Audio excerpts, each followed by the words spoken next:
boys and girls, Miss McDonough here. So that means it's time for art. I'm so excited. This project, this week, we are starting on 1 point perspective. Probably saying, what is that? Okay. Well, 1 point perspective is where you pick 1 point and everything transcends to that point. Okay. Now, this project, I tried this a couple of different ways. I know in the ones in class are using Legos, or they're going to use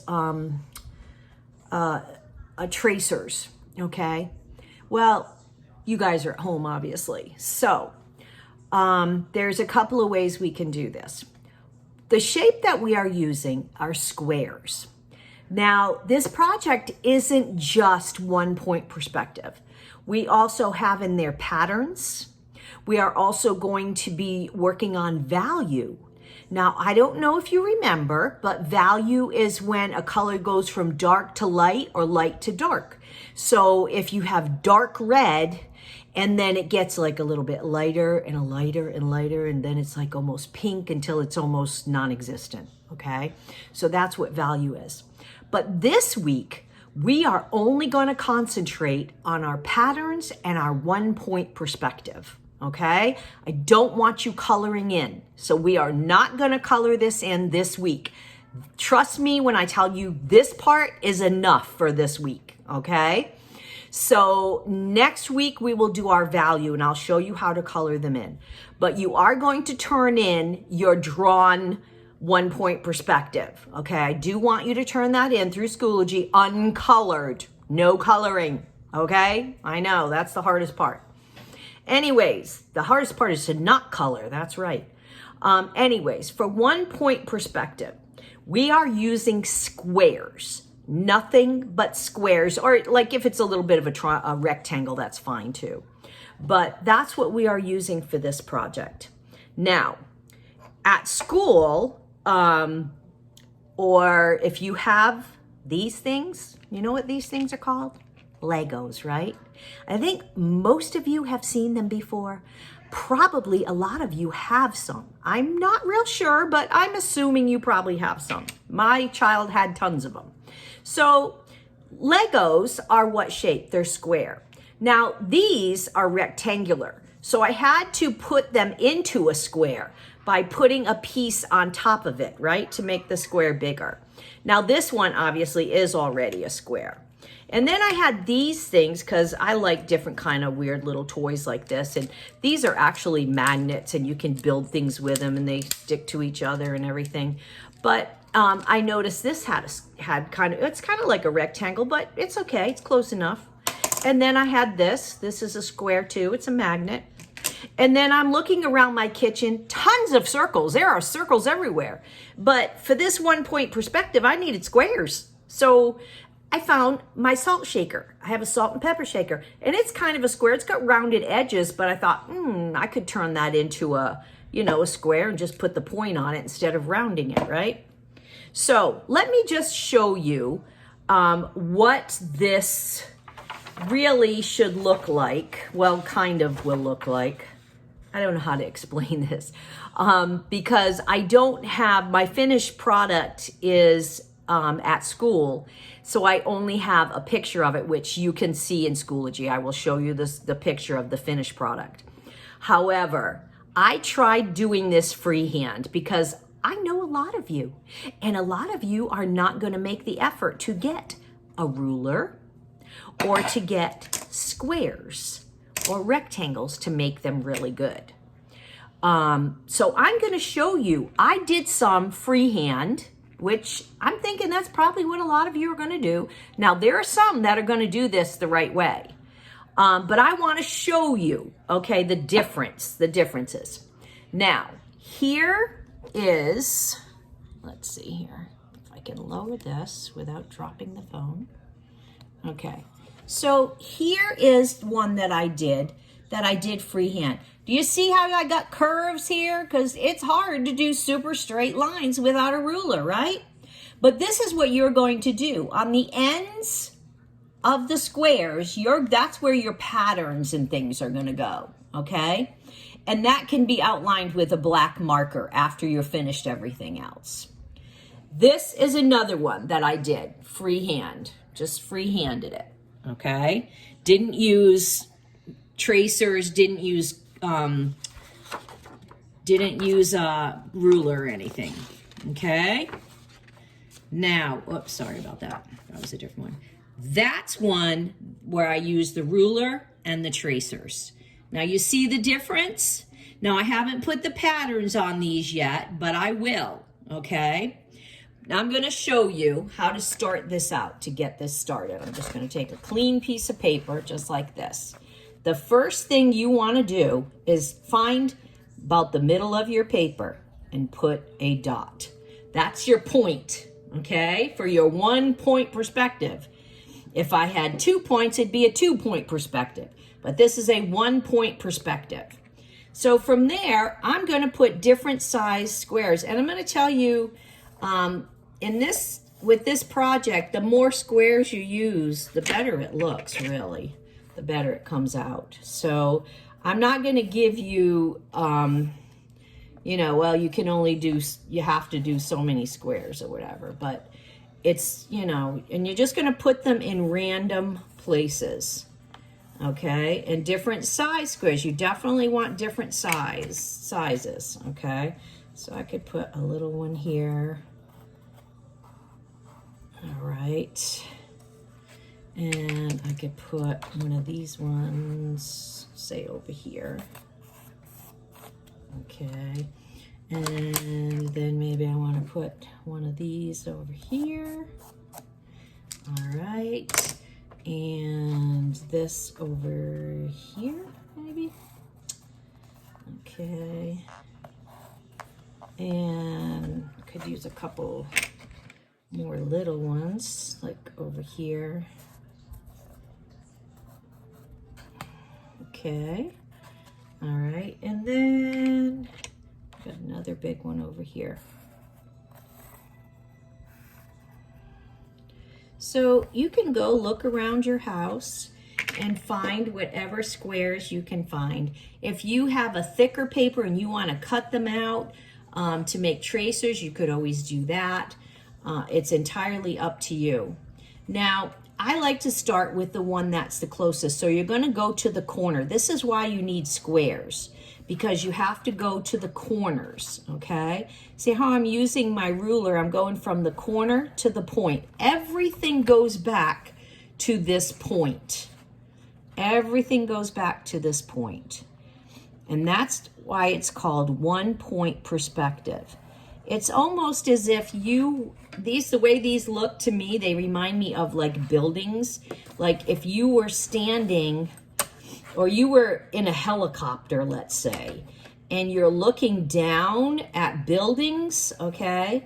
And you can see the center. So oops, look at this. You can see the center of the buildings, right? And so it's bigger on top and it gets smaller the further it goes down. And we've been talking about here, near, and far, remember?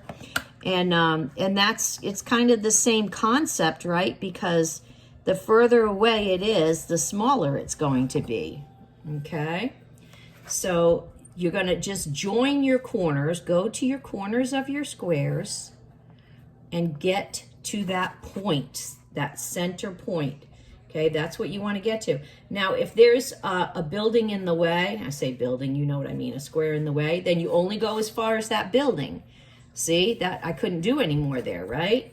But I might be able to go over on this side and get some from this one. Now it's going to be very, very thin. Very thin. Whoop.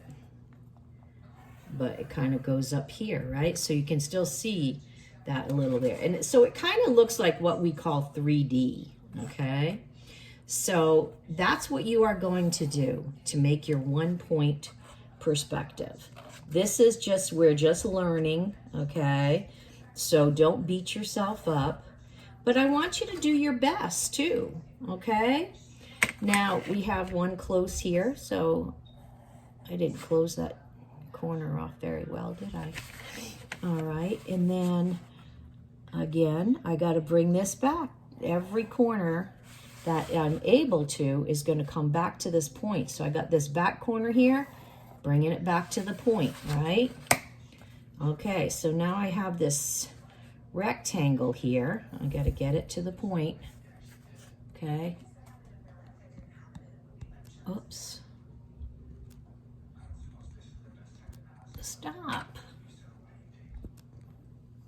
Okay, I'm going to get it to that point. I'm going to get this to the point. See the corner here? I'm going to bring it right down to the one point. That's why the main thing, we had the point, right? Everything goes to the point. Every corner goes to the point. Now, obviously, some of these can't because you wouldn't see them, right? Now, this one, I might see like a sliver of it. No, I'm not even going to worry about it. Let's go over to this one. Okay, so this one you'll see quite a bit because see how this one I angled it so it's not like face on. So it makes it look like what we call 3D.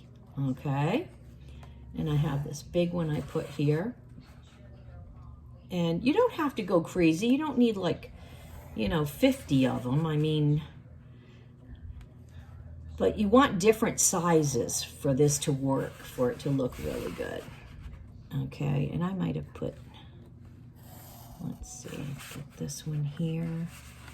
And now I gotta get this up here, right? Whoops. Okay, and that might be about all I can do here. So you can see the difference when you use, oh, wait a minute, this looks kind of funny. I should be able to do something here, huh? You can see the difference when you use your ruler and you use things to make the squares, okay? So once you have that done, okay, then you're going to start putting your patterns. Now, you guys are in the 4th grade, so, I mean, I don't want to see little bitty baby patterns, but make some pretty cool patterns up here. You don't have to color the patterns in. I only want you to go over it with a black marker, okay? The tops are not going to be colored in. It's just going to be black marker. You're going to outline all of it with your black marker, okay? But like I said, no coloring in the lower parts, okay? You're not going to color in any of the lower parts. We're going to do that next week, so don't worry about this. You're only coloring in and putting patterns in the squares, okay? And it could be all different kinds of patterns. I mean, get creative. I want to see some cool patterns, It could be, I don't know, it could be anything. I'm just doing some random stuff here just to make it look kind of cool, right? Okay, I'll get a half a heart here, and then I could do, I could do some from here, right? Okay, and then I could put some more hearts here. But you guys pick out your patterns, whatever you want, and then I could do maybe a little zigzag kind of a line in the middle here. Okay, so just some kind of patterns. I could do circles, all circles on one. Each one will have some kind of a pattern, some kind of a different pattern. And a pattern is what? Something that repeats itself, right? So we're going to have different patterns on each square. I don't want the same thing on any of the squares. And I know some of you are going to come up with some incredible stuff. I just know it because you always do. There are some that just totally blow me away. So I'm going to leave it up to you guys from here. That's all I want you to turn in is the uncolored project, not colored, only done with your marker on the top. Outline it all with a marker after you finish doing it with your pencil, okay? Because the next one we're going to color in. So there'll be 2 grades for this one project. Remember that, okay? So boys and girls, I hope that you enjoy this Don't let it overwhelm you. It really isn't that difficult. And it is easier if you use a ruler. Like I said, use a ruler, use things to trace to make your squares. If you try to freehand it, I understand. If you don't, I get it. But it doesn't come out as good as you can see. And I have a pretty steady hand, but it was too hard to try to do the lines freehanding them. So I'm gonna let you get to it. Remember, we have a holiday. Not this coming, not tomorrow, not Monday. Not today is what? Today's the 11th. So not today, but next Monday is a holiday. So it won't even be due until the Tuesday. So it'll be due the 19th. So anyways, you've got plenty of time to work on it. Like I said, just, have fun with it. And I know you will do a great job. And then when we get the color on there, and when you look at the sample that I'm going to put up, you're going to see it looks really, really cool. So I hope you have fun with it. And remember that you are amazing, that you are loved. There's only one you in the entire world. So no one can replace you, okay? There's only one you. And you are very, very special, and you are amazing. And I cannot wait to see what you guys turn in. I can't wait to see some of these patterns too. So guys, bye for now. Have a great week, and I will talk to you soon. Bye.